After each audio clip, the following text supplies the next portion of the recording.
Hello and welcome back to Power Sessions with Natasha, where we are continuing with our favorite series of Africa's Queens. Today we are traveling all the way to Nigeria in West Africa.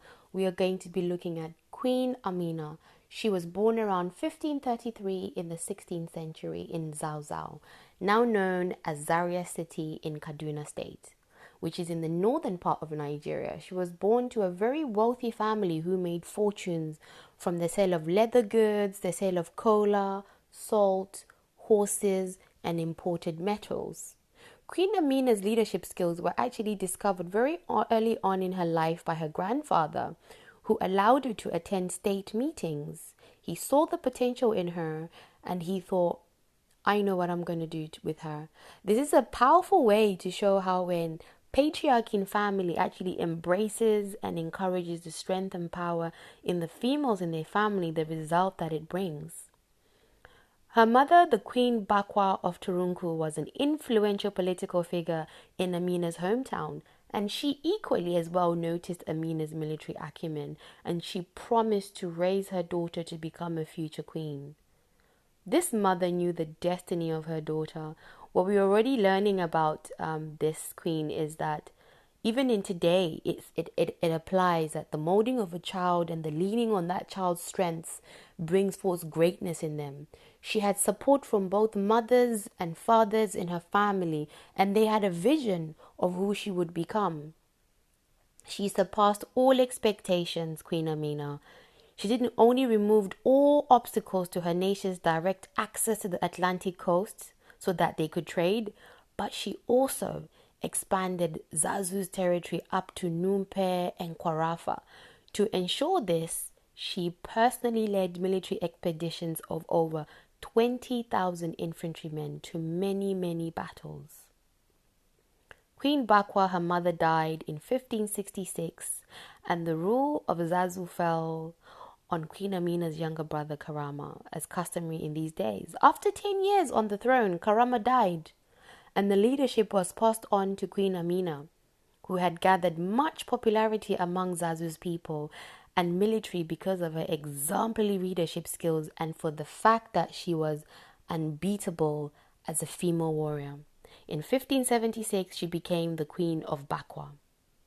From the year that she took on the mantle of her nation's leadership to the last years, Amina was always waging one battle or another.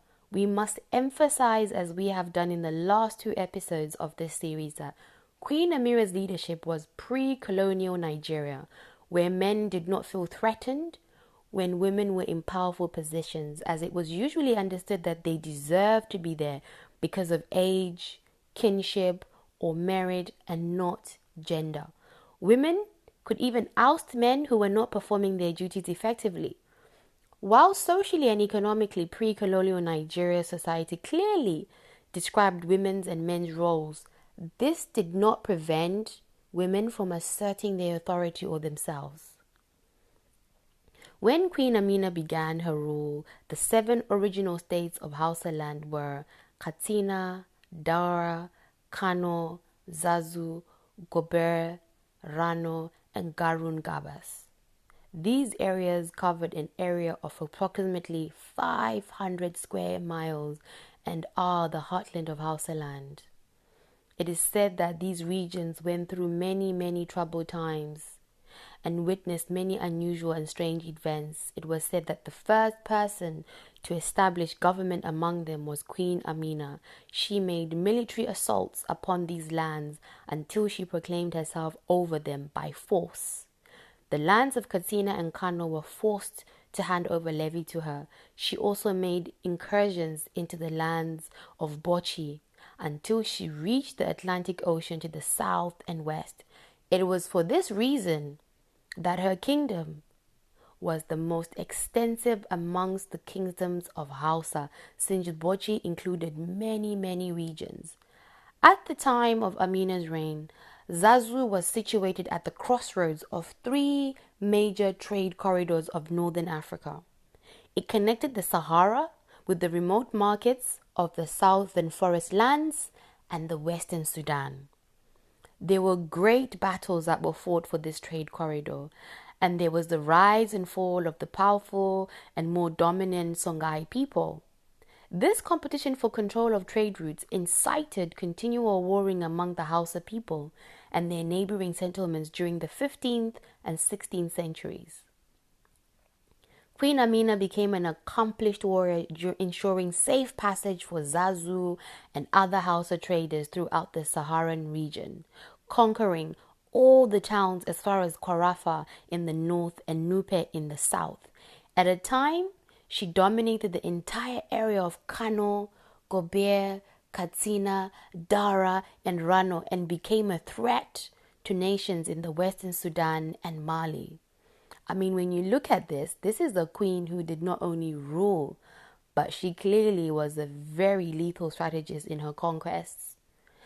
If you were part of her army, what would you be thinking? I'm sure her army must have been proud to be led by her, knowing that every single battle they went into was going to be won because of the person who was leading them. In the continual competition for power among the Hausa states, the city of Zaria for a time achieved dominance under Queen Amina. She led her first military charge a few months after assuming power. For the rest of her 34-year reign, she continued to fight and expand her kingdom to its greatest in history.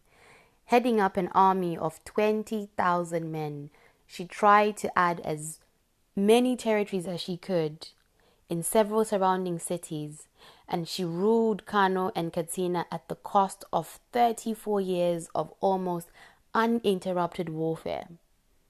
The objectives of her conquests were to extend the kingdom of Zazzau beyond its primary borders, and she wanted to reduce attempts that people wanted to come and conquer these cities to a complete vassal status, hence the payments of taxes from other states to her. The expansion of Amina's kingdom made it the trading center of all of southern Hausa land, spanning the traditional east to west Sahara axis and guaranteeing Zaria's prosperity. Amina brought unheard of wealth to the land. She once received a tribute of 40 eunuchs and 10,000 kola nuts. She boosted her kingdom's wealth and power with gold, slaves, and new crops.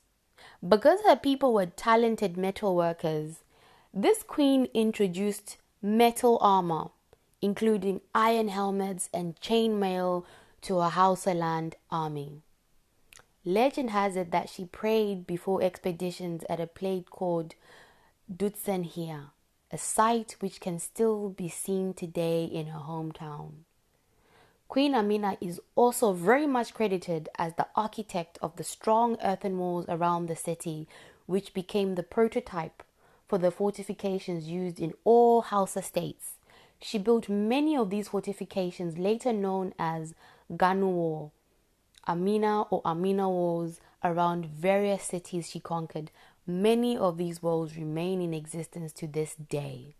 Walling in those times was actually a very vital, important thing. It was a vitally important consideration in the development of African urban life. Walls gave definition to settlements and prevented uncontrollable developments.